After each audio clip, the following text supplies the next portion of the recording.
함께 기도드리겠습니다. 아버지 하나님, 너무나 부족하고 상한 갈대처럼 꺾이고 흔들리는 우리들을 긍휼히 여겨주셔서 이 첫 시간 주 앞에 불러주시니 감사합니다. 하늘 문을 여시고 주의 은혜와 주의 사랑과 주의 말씀과 주의 성령으로 충만케 하셔서 우리의 불완전함이 온전함이 되어 주님과 함께 복된 걸음으로 오늘을 살아감에 부족함 없도록 이 시간 우리에게 역사하여 주시옵소서. 예수님 이름으로 기도합니다. 아멘. 오늘 우리에게 주시는 하나님 말씀은 사무엘하 11장 14절부터 17절의 말씀입니다. 사무엘하 11장 14절부터 17절의 말씀을 봉독해 드리겠습니다. 하나님의 말씀입니다. 아침이 되매 다윗이 편지를 써서 우리아의 손에 들려 요압에게 보내니 그 편지에 써서 이르기를 너희가 우리아를 맹렬한 싸움에 앞세워 두고 너희는 뒤로 물러가서 그로 맞아 죽게 하라 하였더라. 요압이 그 성을 살펴 용사들이 있는 것을 아는 그곳에 우리아를 두니 그 성 사람들이 나와서 요압과 더불어 싸울 때에 다윗의 부하 중 몇 사람이 엎드러지고 햇사람 우리아도 죽으니라. 아멘. 한 사람의 삶이 쓰러지게 되는 죽음은 모두 다 중요합니다. 그것이 본이 되는 죽음이든 또는 타산지석을 삼아야 될 죽음이든 그 모든 죽음은 살아있는 자의 삶을 비추는 빛이 되기 때문입니다. 그러니 성경이 그 죽음을 기록하고 있다면 그것이 의로운 죽음이든 죄로 인한 파멸이든 더더욱 중요할 수밖에 없습니다. 그 중에 오늘 말씀은 우리아의 죽음에 대해 우리에게 전해주고 있습니다. 우리아의 죽음이 이렇게 시작되었다고 14절이 말씀합니다. 아침이 되매 다윗이 편지를 써서 우리아의 손에 들려 요압에게 보내니 전장에 있던 우리아를 불러들여서 집에 내려가 아내 밧세바와 편히 쉬도록 명령하고 왕의 음식까지 보냈음에도 불구하고 왕궁 문 앞에서 자고 뿐만 아니라 왕 앞에서 절대로 내가 왕과 타협하거나 왕의 뜻대로 행하지 않겠다고 왕의 이름을 걸고 맹세까지 했고 심지어 다윗이 술에 잔뜩 취하게 만들어도 여전히 변함없이 왕궁 문 앞에서 부하들과 야영하는 우리아를 어찌할 수 없던 다윗이 이제 아침이 밝자 그를 다시 전장으로 돌려보내고 있습니다. 그런데 우리아를 빈손으로 보내는 것이 아니라 편지를 써서 요압에게 보냈다고 말씀하고 있죠. 일단 다윗이 편지를 써서 보냈다는 것 자체가 매우 이례적인 일입니다. 우리가 아는 것처럼 이 당시에는 편지를 쓸 펜과 종이 자체가 너무너무나 귀했기 때문입니다. 그래서 글보다는 인편을 통해 전하는 말이 중요한 소통 수단으로 통용됐던 시대입니다. 중요한 전쟁 가운데서 왕궁과 전쟁터 사이의 소식도 전령이 오가면서 소식을 전했지 편지가 오가지 않았었습니다. 우리가 살펴보고 있는 것처럼 이 이야기가 전개되는 과정만 봐도 다윗이 전령을 보내서 밧세바가 저 여인이 어떤 여인인지 알아봤고 또 사람을 보내서 그 밧세바를 데려오기도 했고 밧세바도 전령을 통해 임신 소식을 다윗에게 전했습니다. 다시 생각해 보면 오히려 이런 일들이 편지를 써서 조용하게 은밀하게 다른 사람들이 알지 못하게 진행했어야 될 것 같은데 이런 일들은 모두 다 사람을 통해 구두로 지시하고 소식을 전했고 또 들었던 다윗이 이번에는 편지를 써서 은밀하게 일을 진행합니다.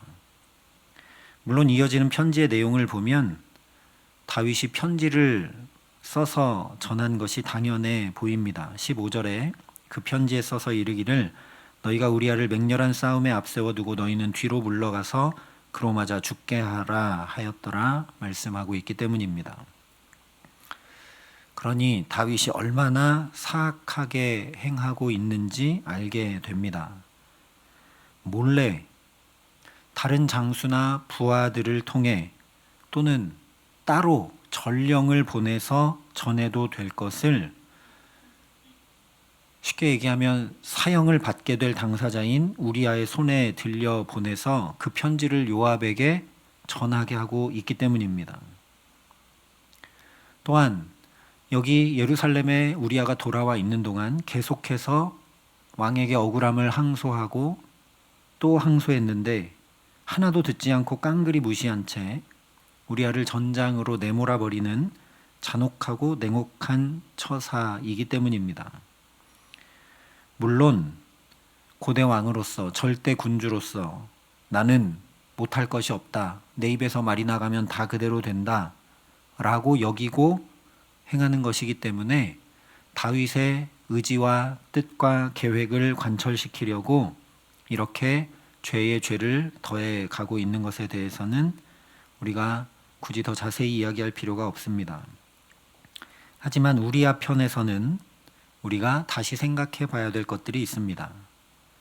우리아 편에서 보면 그저 전장에 있는 요압에게 왕이 공적으로 전하는 굴령, 예를 들면 사기를 더욱 북돋우고 진군하여 암몬과의 전쟁을 끝내라고 한다든지, 아니면 지금 이 요압이 암몬을 포위하고서 저 암몬이 항복하기를 기다리고 있는 지난한 전쟁을 치르고 있는 거기 때문에 그 긴 시간을 버텨야 하기 때문에 바깥에서 야영하며 고생하는 가운데 전쟁하는 군사들에게 격려를 부탁한다라는 그런 내용이라면 그저 구두로 전해도 충분하다라는 거죠.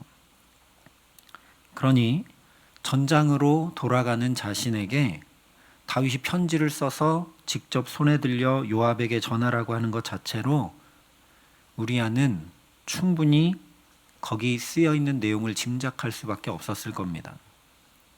왜냐하면 이미 살펴봤던 것처럼 우리아 자신이 죽기를 각오하고 왕의 명령을 계속 거역하여 집에 내려가지 않았고, 다른 데서 잔 것이 아니라 왕궁 문 앞에서 자면서 계속 시위하고 항의했기 때문이죠. 지금 전쟁 중인 군인이 해서는 안 될 항명을, 그것도 최고 군 통수권자이자 절대 권력자인 왕 앞에서 행했기 때문입니다. 그러니까 다윗이 편지를 써서 자기 손에 딱 들려주는 순간 우리아는 자기가 죽을 것을 이미 다 알았을 것입니다. 그렇다면 우리아로서는 몇 가지 선택지가 있었겠죠.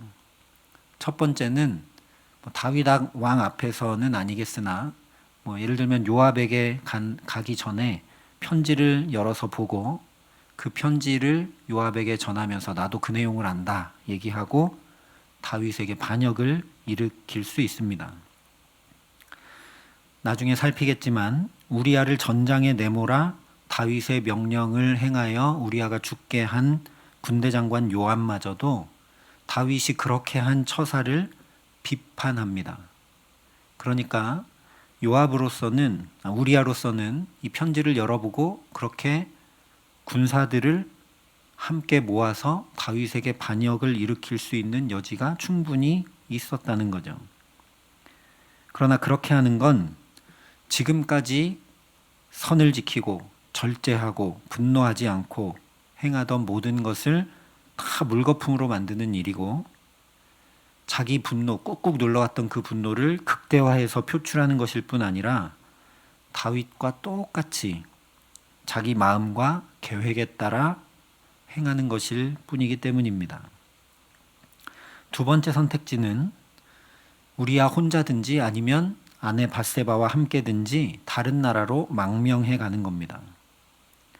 다윗도 사울의 포갑에 견디지 못하고 2번이나 망명했던 것을 생각해 보면 이것은 매우 현실적인 선택일 겁니다. 우리아도 또 밧세바도 다윗의 폭력에 의해 억압당하고 있는 현실이기 때문에 함께 다른 나라로 망명하면 아무 문제 되지 않을 수 있다라는 거죠. 그러나 이 역시 그동안 열심히 한대짬을 자면서 불의에 항거하고 진리의 편에 서려 하던 모든 것을 포기하는 것이고 사실 문제를 덮고 회피하는 것일 뿐이죠. 이건 역시 문제의 본질에 직면하려 하는 것이 아니라 자꾸만 다른 것으로 그 문제를 덮으려 하고 무마시키려 하는 다윗과 똑같이 행하는 것일 뿐입니다. 우리아로서 마지막 세 번째 선택지는 명예로운 길을 택하는 거죠. 내 손에 들려진 이 편지가 내가 어떤 방법으로든 죽을 수밖에 없는 명령이 적힌 편지라는 걸 아는 우리아는 망명하여 도망하거나 또는 분노를 표출하여 반역을 일으키거나 하지 않고 편지도 열어보지 않은 채 요압에게 전해주고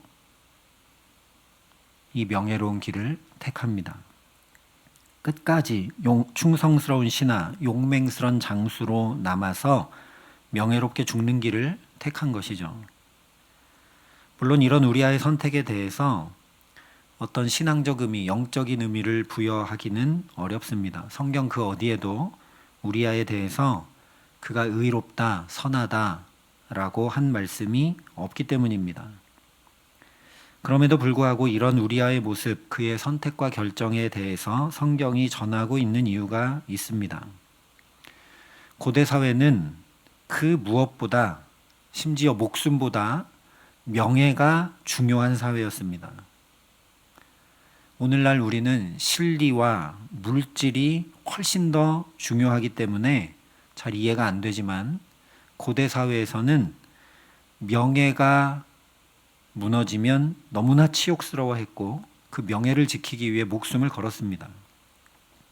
초대왕 사울도 블레셋과의 전쟁에서 패하게 되니까 적군의 손에 치욕스럽게 죽지 않기 위해서 옆에 있던 전령에게 죽여달라고 하는데 그가 칼을 빼들지 못하니까 스스로 칼을 뽑아 그 위에 엎드러졌던 것입니다.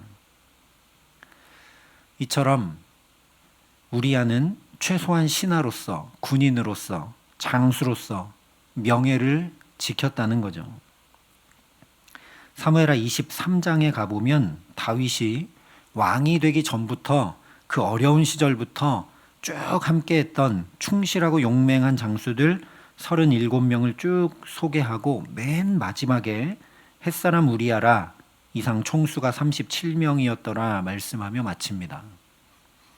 그 37명 중에 제일 그래도 하위다, 우리아가 제일 끄트머리다 라는 얘기가 아니라 우리아를 강조하고 있는 거죠. 맨 마지막에 우리아의 이름을 넣고 총수가 37명이었더라 말씀을 합니다.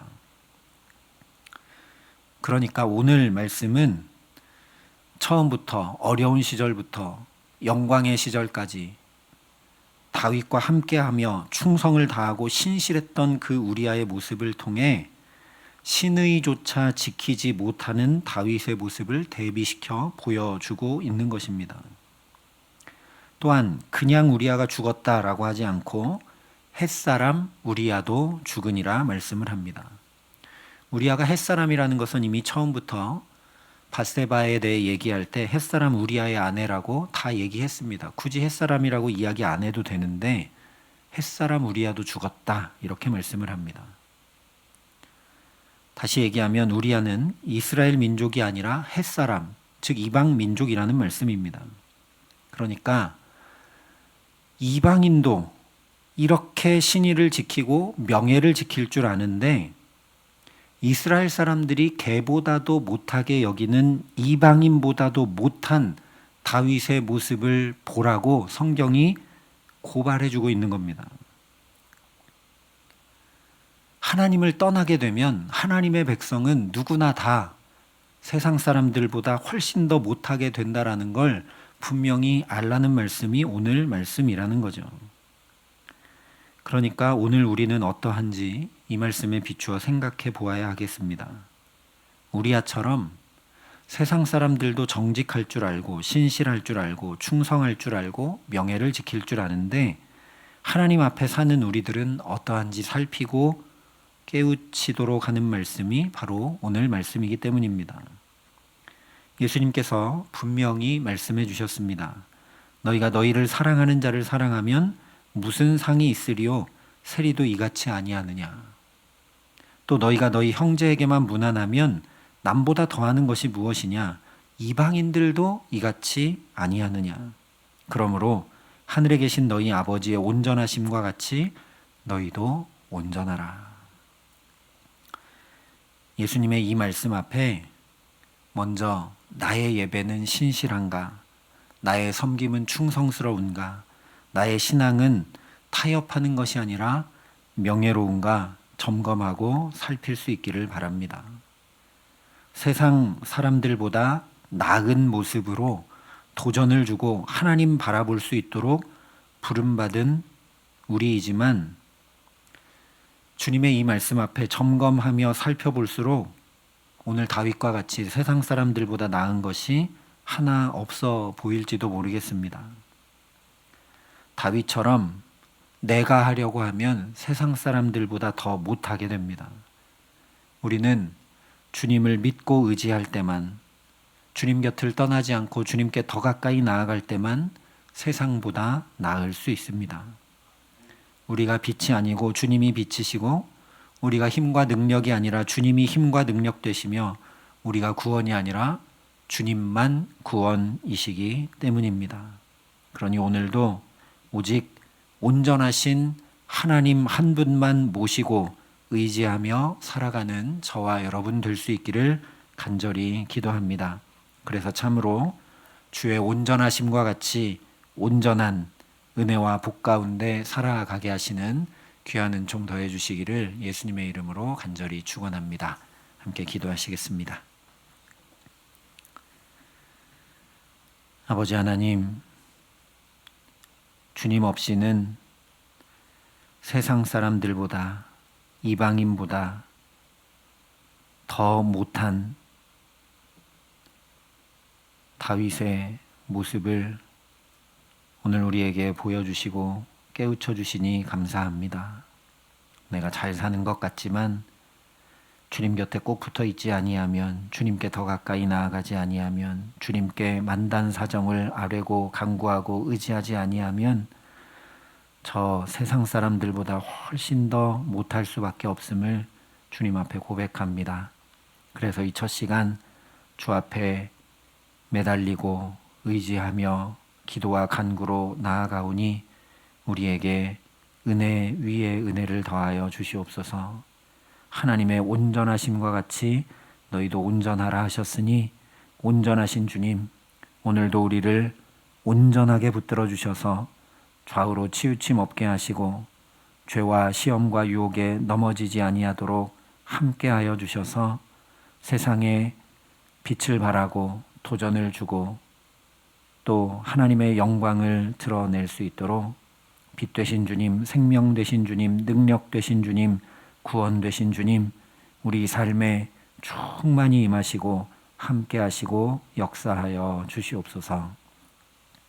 이제는 주 예수 그리스도의 은혜와 하나님의 사랑과 성령님의 교통하심이 여기 머리 숙여 하나님의 온전하심과 같이 온전한 복된 삶 주와 함께 살기를 소원하고 결단하는 여기 모인 모든 주의 성도들과 사랑의 빛교회 모든 교우들과 이 나라의 민족과 이 귀한 복음을 오늘도 세계 만방에 전하시는 선교사님들 가운데 이제로부터 영원토록 함께 하시기를 간절히 축원하옵나이다.